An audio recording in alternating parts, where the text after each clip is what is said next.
사도신경으로 우리의 신앙을 고백하시겠습니다. 나는 전능하신 아버지 하나님 천지의 창조주를 믿습니다. 나는 그의 유일하신 아들 우리 주 예수 그리스도를 믿습니다.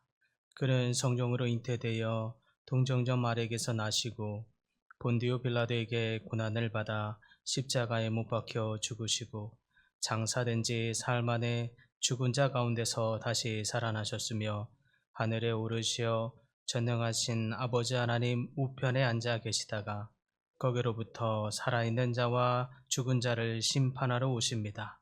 나는 성령을 믿으며 거룩한 공교회와 성도의 교제와 죄를 용서받는 것과 몸의 부활과 영생을 믿습니다. 아멘. 찬송가 292장 찬양합니다. 찬송가 292장입니다. 주 없이 살 수 없네 죄인의 구주여 그 귀한 보배 피로 날 구속하소서 그 주의 사랑으로 흘리신 보혈이 내 소망 나의 위로 내 영광 됩니다. 주 없이 살 수 없네 나 혼자 못 서리 힘없고 부족하며 지혜도 없도다. 내 주는 나의 생명 또 나의 힘이라. 주님을 의지하여 지혜를 얻으리. 주 없이 살 수 없네 내 주는 아신다. 내 영의 깊은 간구 마음의 소원을 주밖에 나의 마음 네 알아주리요. 내 마음 위로하사 평온케 하시네. 주 없이 살 수 없네 세월이 흐르고 이 깊은 고독 속에 내 생명 끝나도 사나운 풍랑일 때 날 지켜주시니 내 곁에 계신 주님 늘 힘이 됩니다. 아멘. 오늘 말씀은 유다서 1장 1절에서 4절 말씀입니다. 유다서 1장 1절에서 4절 말씀, 신약성경 397쪽입니다.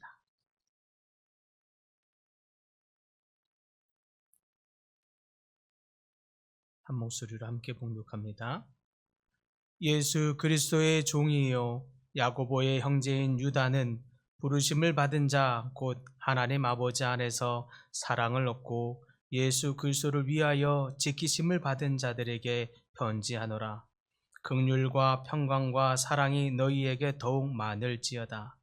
사랑하는 자들아, 우리가 일반으로 받은 구원에 관하여 내가 너희에게 편지하려는 생각이 간절하던 차에 성도에게 단번에 주신 믿음의 도를 위하여 힘써 싸우라는 편지로 너희를 권하여야 할 필요를 느꼈노리. 이는 가만히 들어온 사람 몇이 있음이라. 그들은 옛적부터 이 판결을 받기로 미루 기록된 자니 경건하지 아니하여 우리 하나님의 은혜를 도리어 방탕한 것으로 바꾸고 홀로 하나이신 주제 곧 우리 주 예수 그리스도를 부인하는 자니라. 아멘. 오늘날 우리의 믿음은 다양한 도전과 위협 속에 있습니다. 믿음의 유산을 지키기 위해서 씨름하는 우리들에게 오늘 유다서의 이 본문은 굉장히 중요한 말씀이라 하겠습니다. 이 편지는 초기 초대교회가 거짓 선지자들과 이단들이 침투하게 되면서 큰 위기를 맞는 그런 상황에서 쓰여지고 있는 책이 바로 오늘 유다서입니다. 당시 거짓 교사들은 교회 안으로 몰래 들어와서는 하나님의 은혜를 방탕한 것으로 여기게 만들었고 또 예수 그리스도를 주라고 인정하지 않고 부인하게 만드는 일들로 행해 왔습니다. 그들의 가르침은 성도들의 믿음을 혼란에 빠뜨렸고 교회의 거룩함과 진리를 심각하게 위협하기에 이르렀습니다. 그런데 사실 오늘날에도 우리는 이러한 유사한 도전을 받고 있다 생각이 듭니다. 진리를 왜곡하려는 목소리들이 끊임없이 있습니다. 가만히 신앙 공동체 안에 들어와서 흔들려는 무리들도 많이 있지요. 그러므로 우리는 이 유다서가 전하고자 하는 이 경고를 진지하게 받아들여야 할 것입니다. 그렇다면 오늘 본문의 이 유다서가 가르치고 있는, 그래서 우리가 지켜야 할 이 믿음의 유산을 지키기 위해서 무엇을 해야 할까요? 첫째는 믿음의 선한 싸움을 싸우라 라고 말합니다. 유다서 1장 3절에 보니까 우리가 한 번 전달된 믿음을 지켜야 할 이유를 명확하게 말해주고 있습니다. 진리를 변질시키려는 시도들이 계속되어 왔기 때문입니다. 하나님께서 주신 이 성경의 말씀, 이 진리는 시대마다 변하는 말씀이 아닙니다. 그런데도 지금도 여전히 시대마다 세대들마다 이 진리를 왜곡하려는 끊임없는 도전과 위협들이 있습니다. 한 번 전달된 이 믿음은 변하지 않는 복음의 본질임을 믿으시기 바랍니다. 이 진리는 인간의 철학이나 문화의 바뀐 이 변화에 따라서 진리가 바뀌는 것이 아닙니다. 하나님께서 영원히 확립하시는 이 기준입니다. 따라서 성도는 진리를 왜곡하려는 이 세상의 목소리와 당당히 대항하면서 굳건히 서야 할 것입니다. 우리는 하나님의 말씀을 바르게 알고 이를 삶 속에서 적용함으로써 진리를 지키는 자로 살아야 한다는 뜻입니다. 오늘날 뉴스와 미디어 세상적인 흐름들을 보면 성경의 가치를 부정하거나 왜곡하려는 도전들이 너무너무 많이 있습니다. 한 예로 과거에는 결혼 전에 아이를 낳는 것은 말도 안 되는 것으로 여겨지는 때가 있었죠. 그리 멀지 않은 과거입니다. 그러나 이제는 누구나 할 것 없이 그럴 수도 있는 일들로 받아들여져 오고 있습니다. 아직도 그러한 것을 이상한 것으로 이야기하는 사람은 꼰대 중에 꼰대로 취급받는 시대가 되었습니다. 결혼 전 임신쯤이야 너그럽게 수용할 수 있는 마음이 오히려 신세대다운 생각이요 태도다고 여겨질 정도입니다. 아마도 이제 앞으로는 동성애에 대한 인식이 이와 같이 변하게 될 것입니다. 벌써 이제 성소수자는 약자라는 인식 속에서 그들을 받아들이고 수용하지 않는 것은 굉장히 야만적이고 이기적이며 반대하는 것은 정말 꼰대 중에 꼰대로 벌써 여겨지고 있습니다. 그런 사람들은 이야기할 사람으로 상대로 취급도 받지 못합니다. 그런 까닭에 교회가 더더욱 세상으로부터 질타를 받고 있는 지경에까지 이르렀습니다. 심지어 이미 몇몇 목회자들과 교회들은 동성애 합법화에 적극적으로 지지하고 있습니다. 미국은 이미 동성애를 인정하는 교단과 인정하지 않는 교단으로 인해서 쪼개지기도 했습니다. 오히려 교회가 너무 강하게 진리의 잣대를 들이내밀면 성소수자들이 불편해진다라고 하면서 너무 성소수자들을 배려해서라도 그들을 불편하게 하지 말아야 한다고까지 말합니다. 그래서 진리를 너무 강하게 말하지 말라고 말합니다. 이러한 모습들이 심각한 도덕의 타락을 가져오고 있습니다. 이미 성매매를 합법화한 53개의 나라에서는 이 오히려 인신매매가 급증하고 있으며 또 아동 성착취의 사건들이 더욱 급증하게 되었다는 통계가 이를 입증해 줍니다. 반면에 우리나라에서도 과거에 인신매매가 극성할 때가 있었죠. 많은 여성들이 봉고차를 조심하던 때가 있었습니다. 봉고차가 지나가면 긴장을 하던 때가 있었죠. 그런데 우리나라에서도 이 성매매 금지법을 강하게 제정하면서 인신매매가 뚝 하고 급속하게 줄어든 사례가 또한 반증의 사례라고도 할 수 있겠습니다. 이와 같은 사례에서 보듯이 법을 강하게 지키는 것이 도덕의 타락을 막게 해주었다는 것을 볼 수 있습니다. 이렇듯이 믿음의 선한 싸움을 위해서는 진리를 더욱 강하게 지키는 것이야말로 믿음의 유산을 굳건히 세우는 일이 될 것입니다.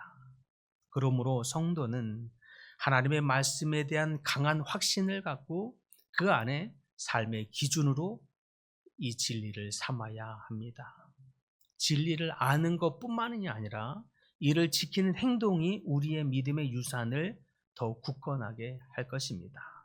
둘째로 믿음의 유산을 지키기 위해서 우리가 해야 할 것은 있다면 심각한 타락의 시대를 살고 있는 이 시대를 향해서 경고하고 분별할 수 있어야 합니다.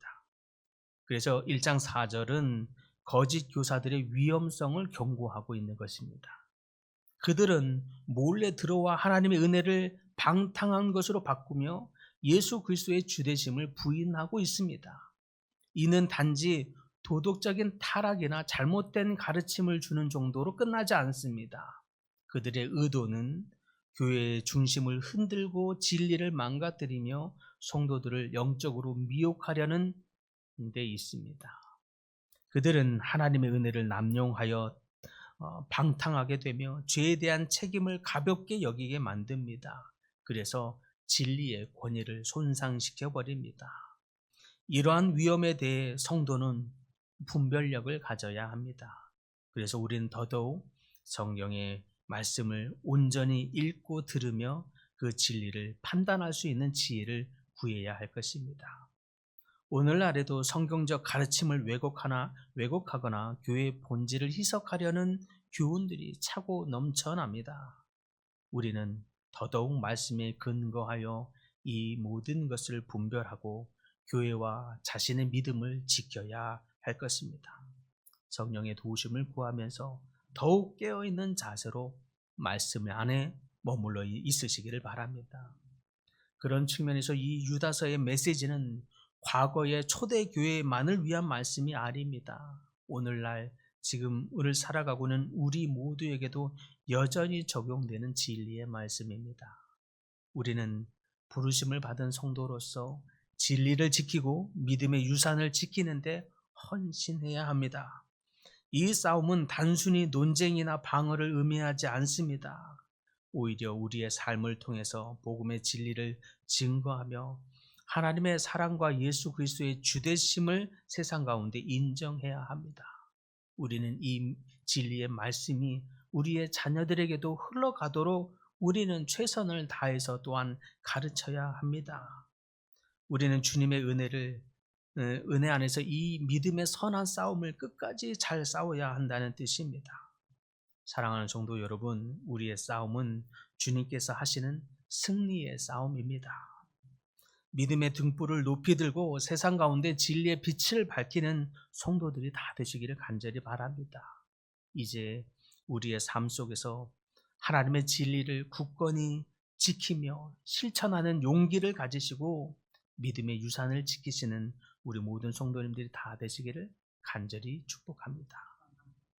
주님, 우리에게 이 진리를 망가뜨리고 현혹시키는 수많은 거짓된 교훈들로부터 굳건히 지키게 하여 주시옵소서.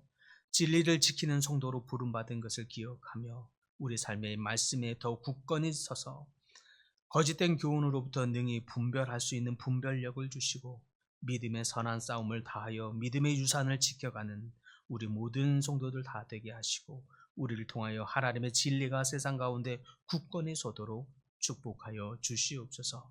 주님, 여러 가지 질병으로 고통 중에 있는 하나님의 백성들에게 주님 찾아오셔서 위로하여 주시고 치유하여 주시며 회복하시는 하나님의 역사로 더욱 영광 돌리게 하여 주시옵시고 여러 가지의 기도 제목으로 주님 앞에 간구하는 기도의 소리를 들으시고 응답하여 주시옵소서. 그 일로 주님께서 더욱 영광 돌리는 그런 귀한 시간이 되도록 축복하여 주시옵소서. 예수님의 이름으로 기도드립니다. 아멘. 하늘에 계신 우리 아버지 이름을 거룩하게 하시며 아버지의 나라가 오게 하시며 아버지의 뜻이 하늘에서와 같이 땅에서도 이루어지게 하소서. 오늘 우리에게 일용할 양식을 주시고 우리가 우리에게 잘못한 사람을 용서하여 준 것 같이 우리 죄를 용서하여 주시고 우리를 시험에 빠지지 않게 하시고 악에서 구하소서. 나라와 권능과 영광이 영원히 아버지의 것입니다. 아멘.